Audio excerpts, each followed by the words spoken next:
बिस्मिल्लाहिर्रहमानिर्रहीम। Dear students, आज हम चैप्टर नंबर 8 केमिकल रिएक्टिविटी की एक्सरसाइज सॉल्व करेंगे। तो सबसे पहले एक्सरसाइज का फर्स्ट क्वेश्चन है, मल्टीपल चॉइस क्वेश्चन है। हर क्वेश्चन के 4 ऑप्शन दिए हुए हैं, हमने बताना है कि कौन सा ऑप्शन जो है वो ठीक है। तो फर्स्ट जो क्वेश्चन है मल्टीपल चॉइस का वो है, metals can form ions carrying charges. Metal जो हैं, जो आयंस बनाते हैं, उनके ऊपर चार्ज कितना होता है। ए ऑप्शन है यूनिपॉजिटिव, बी है डाई पॉजिटिव, सी है ट्राई पॉजिटिव और डी ऑप्शन है ऑल ऑफ देम।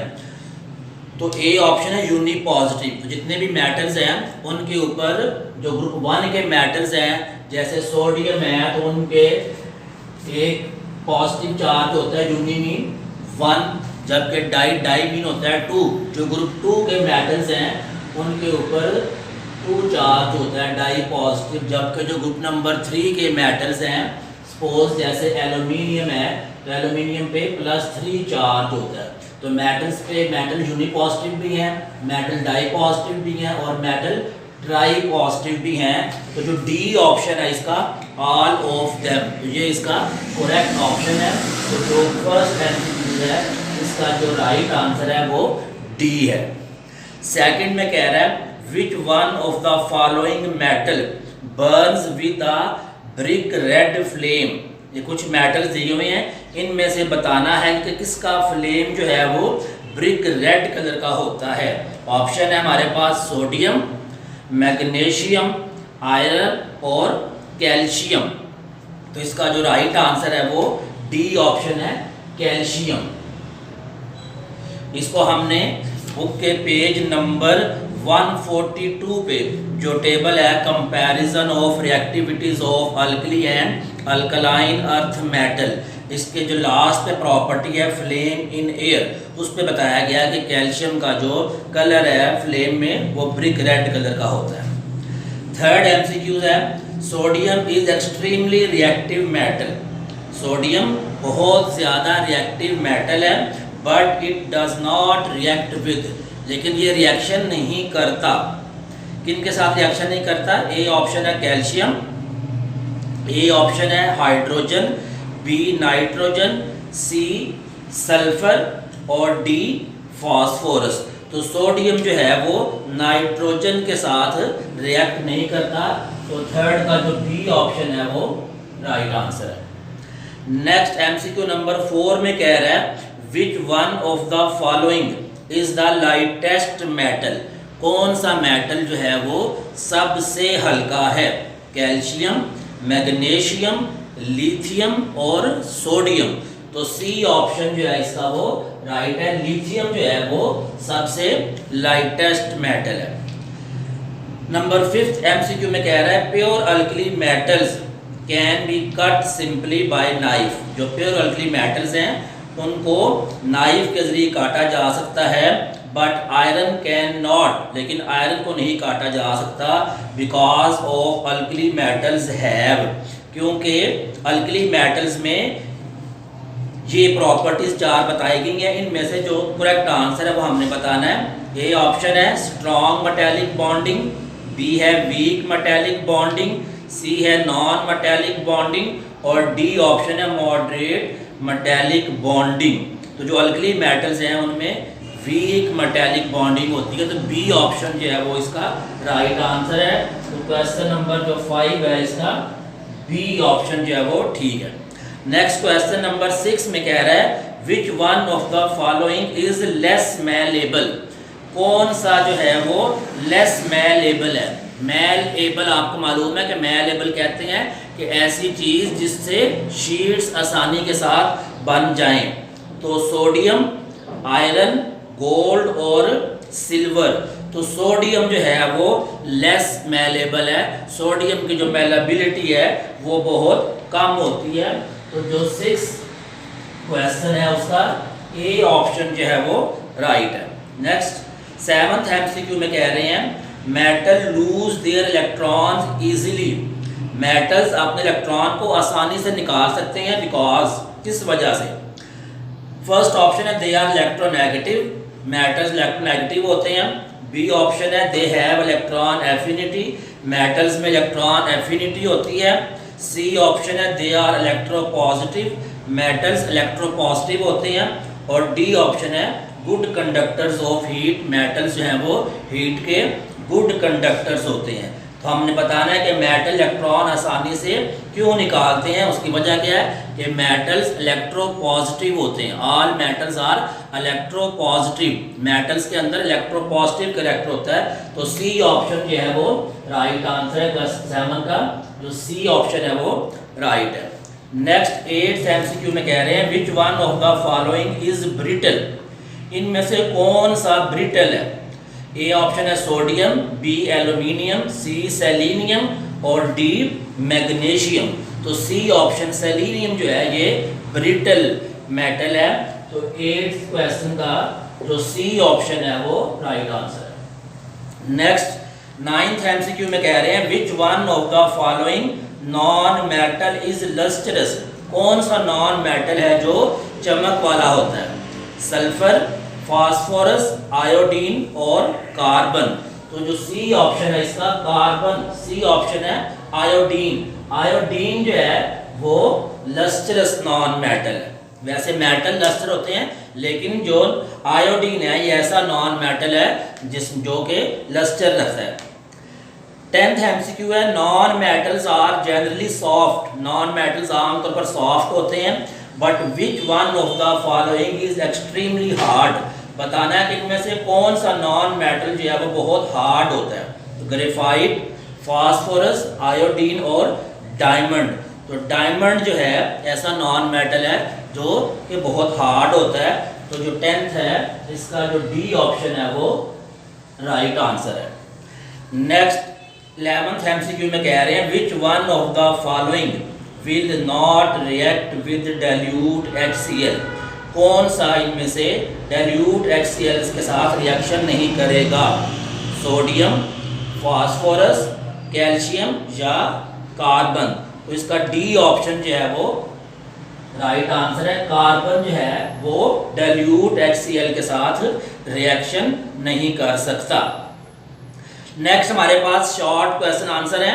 उनमें फर्स्ट शॉर्ट क्वेश्चन है why reactivity of metals increase down the group, metals की रिएक्टिविटी डाउन द ग्रुप किस तरीके से इंक्रीज होती है। तो इस चैप्टर के टॉपिक के अंदर हम इसको अच्छी तरीके से एक्सप्लेन कर चुके हैं। मैं दोबारा आपको इसका कुछ हिंट जो है वो बता देता हूँ कि मेटल्स की रिएक्टिविटी डाउन द ग्रुप किस तरीके से इंक्रीज होती है। तो हमने ये पढ़ा था कि जितने भी मेटल्स हैं टॉप से बॉटम जब हो जाते हैं तो उनके शेल के अंदर इजाफा होता है। जो सबसे ऊपर लिथियम है, लिथियम के 2 शेल हैं, उसके बाद सोडियम जो आता है उसके 3 शेल है, फिर उसके नीचे जाए पोटाशियम तो उसके 4 शेल्स होते हैं। लिथियम, सोडियम, पोटाशियम के बाद जो रुबिडियम आता है उसके 5 शेल्स हैं। उसके बाद सीजियम जो है उसके 6 शेल्स आते हैं और फ्रेंचियम जो है उसमें 7 शेल्स हैं। ये फुल सर्कल है, इसको ये शेल से रिप्रेजेंट किया हुआ है। तो जैसे जैसे टॉप से बॉटम जाते हैं हम तो एटम के साइज में इजाफा होता है। तो पहला जो आंसर है वो ये है कि रिएक्टिविटी इंक्रीज क्यों होती है कि टॉप से बॉटम जाएं तो एटम के साइज में इजाफा होता है। जब एटम के साइज में इजाफा होता है तो जो अट्रैक्शन होती है न्यूक्लियस की आउटर मोस्ट शेल में जो इलेक्ट्रॉन है उसके साथ वो अट्रैक्शन कम हो जाती है। तो जब अट्रैक्शन कम हो जाती है तो इस इलेक्ट्रॉन को वैलेंस शेल से निकालना आसान हो जाता है।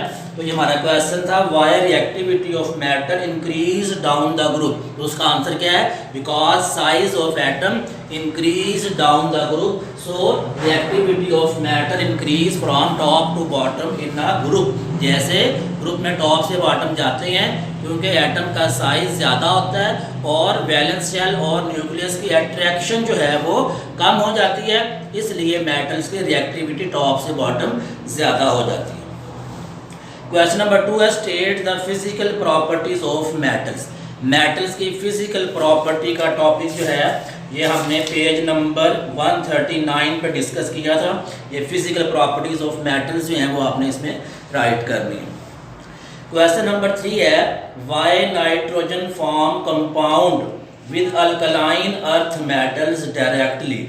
नाइट्रोजन अल्कलाइन मेटल्स के साथ डायरेक्टली रिएक्ट क्यों करता है? उसका आंसर ये है कि क्योंकि नाइट्रोजन अल्कलाइन अर्थ मेटल के साथ स्टेबल कंपाउंड बनाता है। नाइट्रोजन के जो अल्कलाइन अर्थ मेटल्स के साथ कंपाउंड है वो स्टेबल होते हैं। जैसे ये मैग्नीशियम और ये है हमारे पास नाइट्रोजन, तो ये बन जाता है Mg3N2। 3Mg plus N2 is equal to Mg3N2। तो जो ग्रुप 2 के मेटल्स हैं अल्कलाइन अर्थ मेटल्स वो नाइट्रोजन के साथ स्टेबल कंपाउंड बनाते हैं। क्वेश्चन नंबर 4 है why second ionization energy of magnesium is higher than the first one. Magnesium की जो सेकेंड आयोनाइजेशन एनर्जी है वो ज़्यादा क्यों होती है फर्स्ट आयोनाइजेशन एनर्जी से? इसको भी हम डिटेल से एक्सप्लेन कर चुके हैं। मैं थोड़ा इसका हिंट फिर आपको दे देता हूँ कि मैग्नीशियम जो है आपको मालूम है कि मैग्नीशियम के फर्स्ट शेल में 2 इलेक्ट्रॉन्स हैं, सेकंड शेल में 8 इलेक्ट्रॉन हैं और लास्ट शेल में 2 इलेक्ट्रॉन होते हैं। और आपको ये भी मालूम है कि हर एटम के अंदर जितने पॉजिटिव चार्ज है उतने ही उसके पास नेगेटिव चार्ज है, यानी जितने प्रोटॉन है उतने ही उसके पास इलेक्ट्रॉन होते हैं। तो मैग्नीशियम का एटॉमिक नंबर 12 है, तो मैग्नीशियम के पास 12 इलेक्ट्रॉन है और 12 इलेक्ट्रॉन है और 12 ही उसके पास प्रोटॉन है। अब जब एक इलेक्ट्रॉन इसने लूज कर दिया तो अब जो इलेक्ट्रॉन है वो हमारे पास रह गए 11, जबकि प्रोटॉन जो है वो अभी भी उसके पास 12 है। तो प्रोटॉन 12 मीन कि पॉजिटिव चार्ज अब उसके पास ज़्यादा है, जबकि इलेक्ट्रॉन की तादाद एक कम हो गई है 11। तो अब क्योंकि प्रोटॉन की तादाद एक ज़्यादा हो गई है इसलिए ये जो न्यूक्लियस है ये बाकी इलेक्ट्रॉन को ज़्यादा अट्रैक्ट कर रहा है। इस वजह से सेकंड इलेक्ट्रॉन को निकालने के लिए ज़्यादा एनर्जी चाहिए होगी। इसलिए हम कहते हैं कि सेकंड आयोनाइजेशन एनर्जी जो है वो हमेशा फर्स्ट आयोनाइजेशन एनर्जी से ज़्यादा होती है। इस क्वेश्चन का आंसर आपको पेज नंबर 141 के फर्स्ट पैराग्राफ में मिल जाएगा।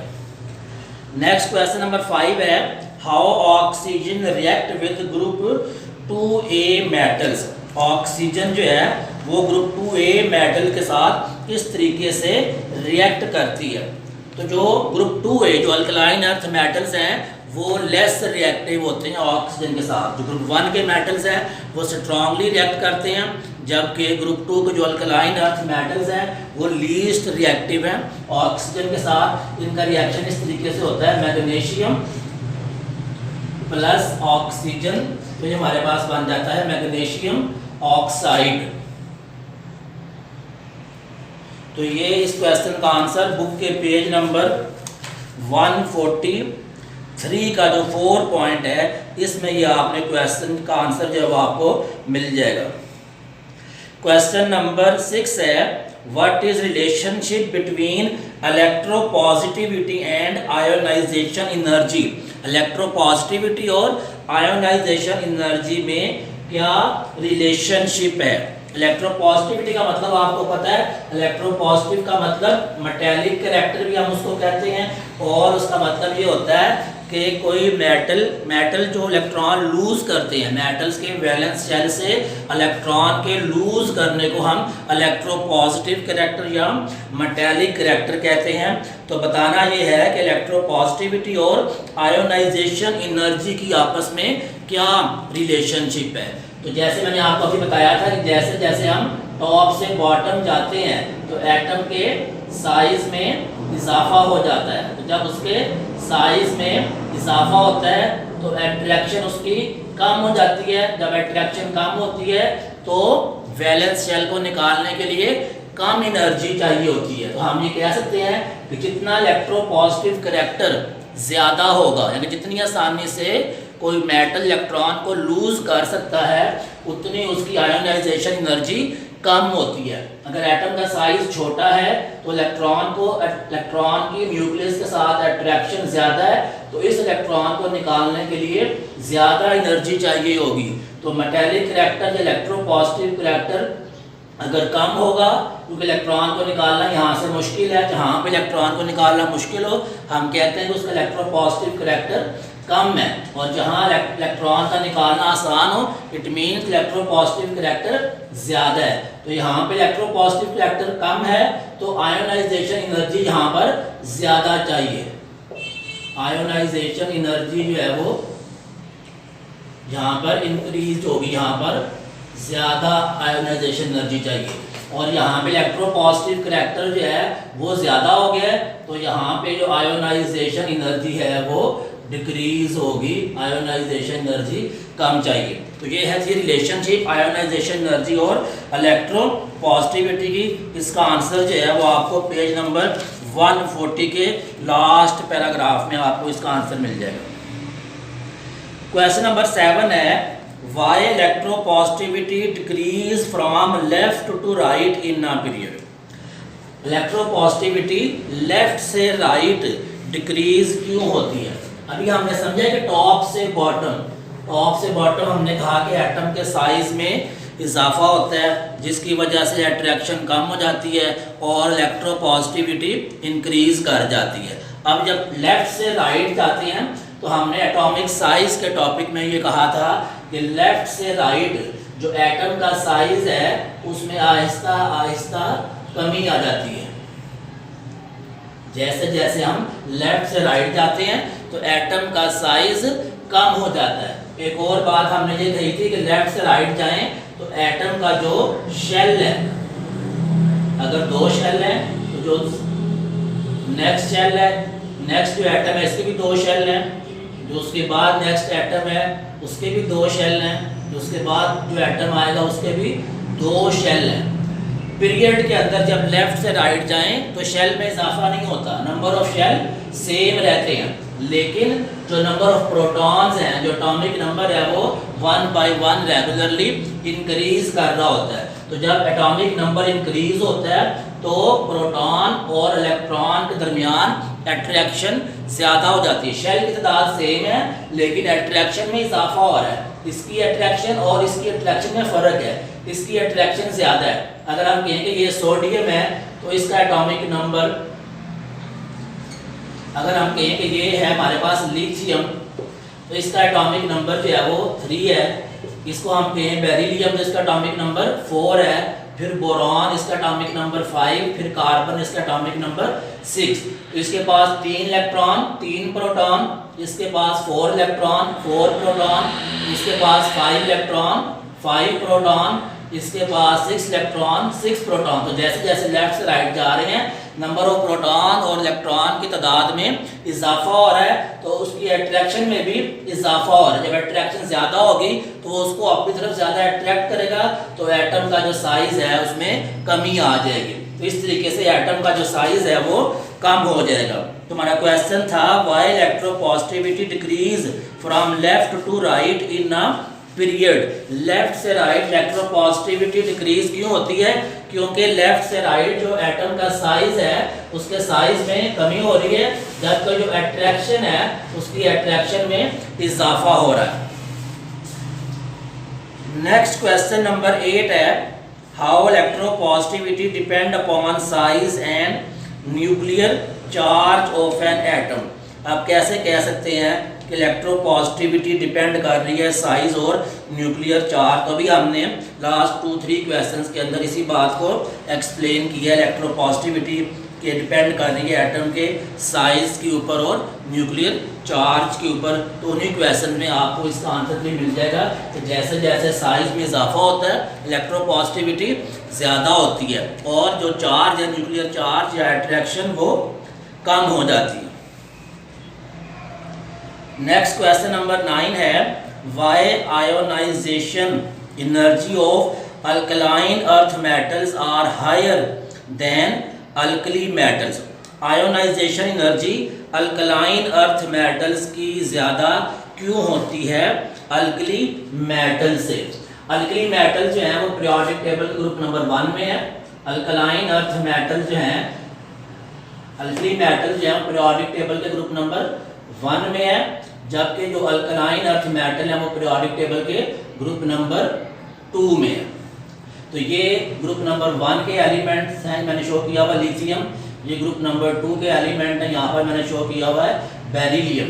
अब क्वेश्चन ये है कि जो ग्रुप नंबर 2 है अल्कलाइन अर्थ मेटल्स, इनकी जो आयोनाइजेशन एनर्जी है वो ज़्यादा क्यों होती है? तो अभी मैंने आपको बताया कि लेफ्ट से राइट जाएं तो एटम का साइज कम होता है। एटम का साइज कम होता है तो अट्रैक्शन ज़्यादा होती है। जब अट्रैक्शन ज़्यादा होगी तो इलेक्ट्रॉन को निकालने के लिए एनर्जी भी ज़्यादा चाहिए। इसलिए ionization energy alkaline earth metals की अल्कली मेटल से ज़्यादा है। रीज़न क्या है? Because size of metals of alkaline earth metal is smaller than alkali metals. Question number 10 है why are silver and gold least reactive? Silver और gold जो है वो लीस्ट रिएक्टिव क्यों है? सिल्वर और गोल्ड लीस्ट रिएक्टिव इसलिए हैं क्योंकि सिल्वर और गोल्ड अपने वैलेंस शेल से इलेक्ट्रॉन नहीं निकालते। रिएक्शन तब होता है जब कोई एटम अपने वैलेंस शेल से इलेक्ट्रॉन को लूज करता है। तो गोल्ड और सिल्वर अपने वैलेंस शेल से इलेक्ट्रॉन को लूज नहीं करते, इसलिए वो अनरिएक्टिव हैं। क्वेश्चन नंबर 11 है can pure gold be used for making ornaments? If not why? क्या खालिस गोल्ड को ऑर्नामेंट्स बनाने के लिए इस्तेमाल किया जा सकता है? तो खालिस गोल्ड जो है उसको ऑर्नामेंट्स बनाने के लिए इस्तेमाल नहीं किया जा सकता। अगर नहीं किया जा सकता तो फिर क्वेश्चन है कि क्यों इस्तेमाल नहीं किया जा सकता? गोल्ड जो है ये मेलेबल एलिमेंट है, इसकी मेलेबिलिटी जो है वो बहुत ज़्यादा है। मेलेबिलिटी मीन इसकी शीट्स जो हैं वो आसानी के साथ बन सकती हैं, इसको आसानी के साथ मोल्ड किया जा सकता है, ये बहुत सॉफ्ट होता है। इसलिए गोल्ड के अंदर कॉपर को मिक्स किया जाता है ताकि वो हार्ड फॉर्म के अंदर आए हमारे पास और उसको ऑर्नामेंट के लिए इस्तेमाल किया जा सके। क्वेश्चन नंबर 12 है why is copper used for making electrical wires? Copper को इलेक्ट्रिकल वायर्स बनाने के लिए इस्तेमाल क्यों किया जाता है? उसका आंसर है क्योंकि कॉपर जो है वो गुड कंडक्टर है इलेक्ट्रिसिटी का, so copper is used for making electrical wires. Question 13 है what is the trend of variation in densities of alkali metal? Density जो है अल्कली मेटल्स की उसका ट्रेंड क्या है? ट्रेंड मीन जो अल्कली मेटल्स हैं टॉप से बॉटम उनकी डेंसिटी क्या होती है? Density is equal to mass over volume. तो जब हम टॉप से बॉटम जाते हैं तो एटम का जो वॉल्यूम है वो इंक्रीज हो रहा है, तो जाहिर है जब वॉल्यूम इंक्रीज होगा तो उसके मास में भी इजाफा होगा। तो जब मास में इजाफा होगा तो डेंसिटी जो है ये अंडरस्टूड है कि डेंसिटी भी साथ इंक्रीज होगी। तो density increase from top to bottom in a group and decrease from left to right in a period. Question 14 है which metal is used for metal work? Metal work mean कि metal को use करना different objects बनाने के लिए। तो different metals को हम इस्तेमाल करते हैं, कॉपर को यूज़ करते हैं, आयरन को यूज़ करते हैं, लेकिन जो सबसे ज़्यादा मेटल यूज़ होता है मेटल वर्क के लिए वो है आयरन। क्वेश्चन 15 है why is magnesium harder than sodium? Magnesium sodium से हार्ड क्यों है? सोडियम जो है वो ग्रुप नंबर 1 में है जबकि मैग्नीशियम ग्रुप नंबर 2 में है। तो एक रीज़न तो ये है कि magnesium belongs to group number 2, sodium belong to group number 1 और सोडियम के ग्रुप नंबर 2 में है। इसका साइज जो है वो सोडियम से छोटा होता है, तो साइज छोटा होने की वजह से मैग्नीशियम सोडियम से हार्ड होता है। क्वेश्चन 16 है why is calcium more electropositive than magnesium? Calcium magnesium से ज़्यादा इलेक्ट्रोपॉजिटिव क्यों होता है?